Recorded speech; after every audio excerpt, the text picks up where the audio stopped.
an anchor revolt over at MSNBC. You see, they're not happy that one Joy Reid, one very racist Joy Reid, I'm sorry. You know what? We're not going to play her clips again because it's just not worth our time.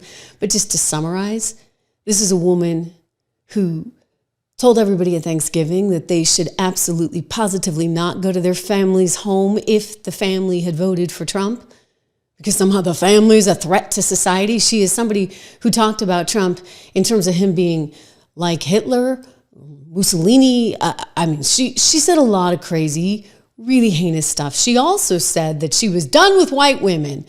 You know, all you white women who claim to care about democracy, she doesn't care about you anymore. I mean, this woman was violently divisive and malicious and should never have had a position on television. Interestingly enough, she never actually did until 2020. I had never heard of her really. She had like some weekend show and then they promoted her and I'm like, are you kidding me? I mean, there's crazy and then there's like crazy, irresponsible crazy. I mean, this woman, and on top of it, there was no charm. There was no je ne sais quoi. There was no nothing, okay? Like there was no reason to ever watch her show ever. And by the way, nobody watched it. Literally. Like I'm looking at the ratings and I mean, she had like 58,000 people watching in the demo.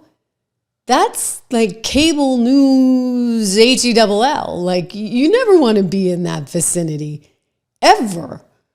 We have more people watching over here. It's great. Reminder, subscribe, share, like, all that good stuff. Make a comment.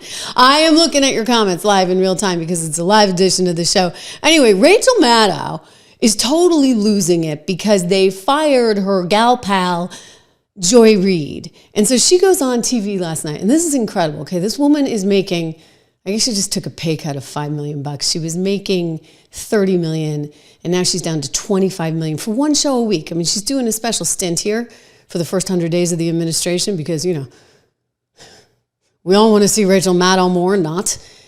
Anyway, she makes $25 million a year, and she goes on and says this to her bosses. I think the inmates are running the asylum there at MSNBC. Look, you know what? You guys asked for it. This is what you got. An even bigger programming change is at 7 p.m. Eastern, where Joy Reid's show, The Readout, ended tonight. And Joy is not taking a different job in the network. She is leaving the network altogether. And that is very, very, very hard to take. I am 51 years old. I have been gainfully employed since I was 12. And I have had so many different kinds of jobs, you wouldn't believe me if I told you. No, it's not about But in all of the jobs I have had, in all of the years I have been alive, there is no colleague for whom I have had more affection and more respect than Joy Reid. I love everything about her. I have learned so much from her. I have so much more to learn from her. I do not want to lose her as a colleague here at MSNBC. And personally, I think it is a bad mistake to let her walk out the door. It is not my call, and I understand that, but that's what I think. I will tell you, it is also unnerving to see that on a network where we've got two, count them, two non-white hosts in primetime, both of our non-white hosts in primetime are losing their shows, as is Katie Fang on the weekend. And that feels worse than bad, no matter who replaces them. That feels indefensible, and I do not defend it. But you still work there, okay? Like, why don't you resign? If you feel that strongly, Rachel Maddow, I'm just saying, you know, $25 million apparently is really quite something to you because you are not willing to take that big a stand. You're just willing to try and, you know, embarrass your bosses on live television. I get it. Because nobody's running the shop over there. I mean, poor Brian Roberts, who runs Comcast, he's like, I cannot wait to get rid of this network as fast as I possibly can. We're spinning it out into Spinco, and that's going to be a good thing. Hey, Greg Williams, thank you so much for your generosity. It's good to see all you guys here today. He's laughing. He's like, loves this, right? I do too. Greg's saying, seeing these leftist radicals lose their jobs after years of lies coming to an end is just so satisfying. Be safe, Trish. Thank you. You know what? It is kind of satisfying because, and I'm not the kind of person that would normally be like, oh, you know, and look, I lost my job. Don't forget, at Fox Business because I was willing to call out March 2020, thank you very much, for what it was. And what did they do? They took the ball and they ran with it, right? They closed the whole country down. They shut the economy down in ways that they never, ever should have. There was so much that went wrong on that. I'm glad that Fauci's security detail was taken away. And I'm glad that they're talking about bringing him in. You know, that guys are talking about bringing him in to testify before Congress. Because sure, he may have gotten a pardon, but you know what? In a way, getting a pardon is a good thing. Because now you have to testify if they bring you forward. And there's a lot of unanswered questions. But yeah, she's out of a job. All right, we're not going to play much of her, but this is pretty good. I got to show you Joy Reid going on and on and on about white tears. White, and she's directing it at women, Karen tears. And then she said, oh, the white male tears are even worse.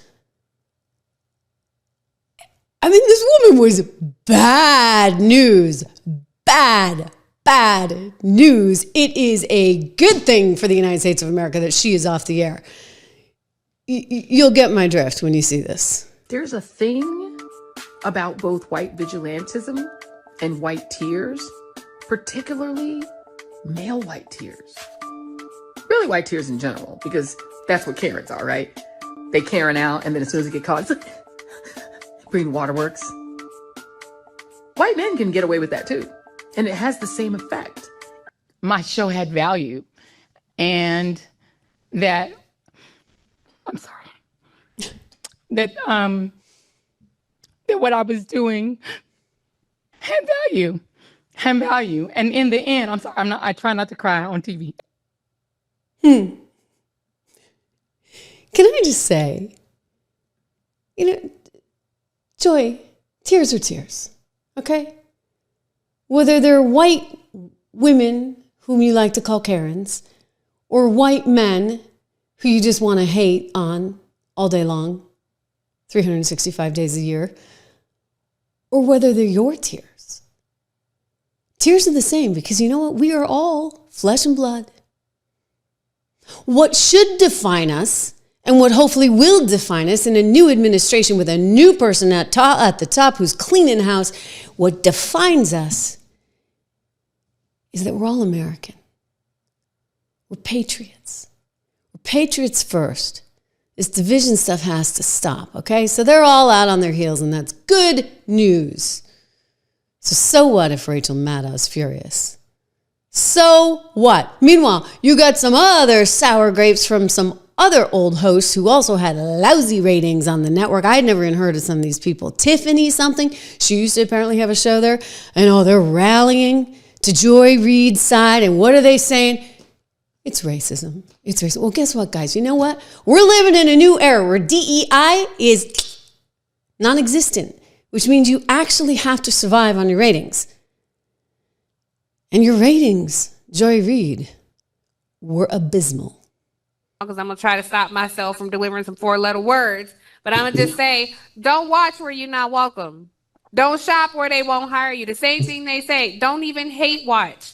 And don't believe the hype. Because what comes next are the attacks, where they just start making up stuff. So brace yourself, because y'all are going to hear some things, and they're going to try to say some things. Because when movement happens, they don't know how Black women move. And because they don't know that, they move like colonizers, and then they try to put out an attack. We are here to support Joy. Don't believe the hype about the ratings. Her show was doing very well. You know whose ratings ain't doing well, who ain't never got fired? Morning Joe Scarborough. They went to Kiss the Ring, and they are still being elevated.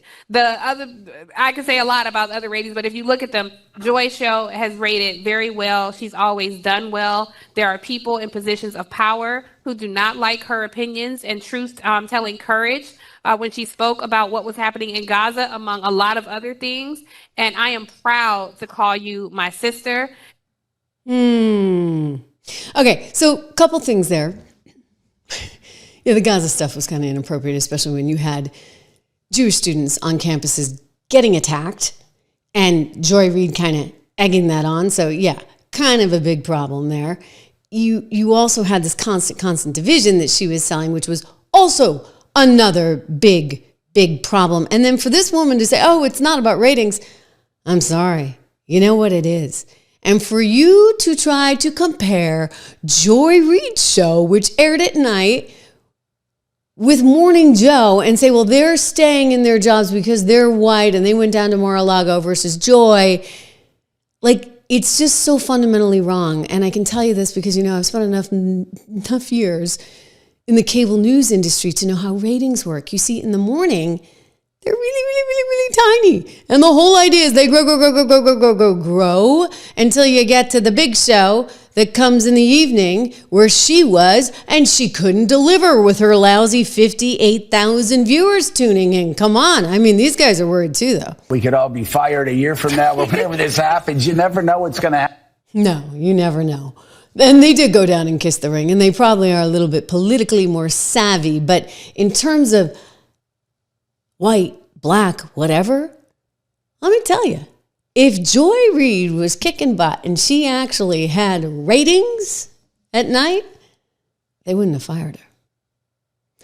But she had no ratings. She was talking to an audience of 5 angry people, and the network didn't need the liability. You don't need somebody who's just pushing hate, marketing hate and division night after night after night that nobody's watching. It's just going to get you in a whole lot of trouble. So yes, Joy Reid is gone. My show had value, and that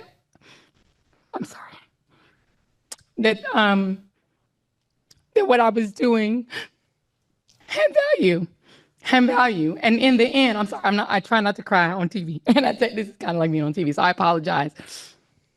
And then it mattered. I see Karen is there, and she's been texting me as well. And so what I will just say is that in the end... What I will just say is, in the end, no, your show didn't matter. It didn't matter at all. And it had no value. And that's why you're done. Okay?